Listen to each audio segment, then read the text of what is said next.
Hamas, Hezbollah, Iran തുടങ്ങിയ തീവ്രവാദ ശക്തികൾക്കെതിരെയുള്ള പോരാട്ടത്തിൽ നിന്ന് തന്നെ പിന്തിരിപ്പിക്കുന്നതിനും ദുർബലപ്പെടുത്തുന്നതിനുമായി ചുറ്റുമുയരുന്ന വിമർശനങ്ങളിൽ തളരില്ലെന്നും ഹമാസിനുമേൽ പൂർണ്ണ വിജയം നേടുമെന്നും ഉറച്ചു പ്രഖ്യാപിച്ച് ഇസ്രായേൽ പ്രധാനമന്ത്രി ബെഞ്ചമിൻ നെതന്യാഹു.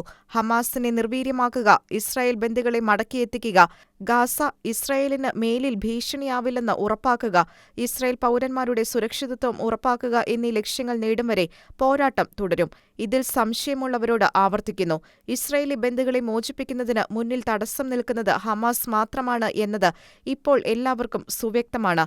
പണ്ട് തങ്ങളുടെ സ്വദേശം സ്വന്തമാക്കുന്നതിൽ നിന്ന് ഇസ്രായേലിനെ ദുർബലപ്പെടുത്താൻ ശ്രമിച്ചവരോട് ദൃഢനിശ്ചയത്തോടെ വിജയിക്കേണ്ടതിന്റെ ആവശ്യകത ചൂണ്ടിക്കാട്ടി തങ്ങൾക്ക് അവകാശപ്പെട്ട ഇസ്രായേൽ ദേശത്തെപ്പറ്റി ജോഷുവയും കാലബും പറഞ്ഞത് ഓർക്കുക. അത് അതിവിശിഷ്ടമായ ഒരു ദേശമാണ്. അവർ പറഞ്ഞതുപോലെ നമ്മുടേത് അതിവിശിഷ്ടമായ ദേശമാണ്. നമ്മുടെ ശത്രുക്കളെ നാം കീഴടക്കും. ദൈവസഹായത്താൽ നമ്മൾ ഒരുമിച്ച് പോരാടുകയും ഒരുമിച്ച് വിജയം കൈവരിക്കുകയും ചെയ്യുമെന്നും ബെഞ്ചമിൻ നെതന്യാഹു ഉറപ്പു നൽകി.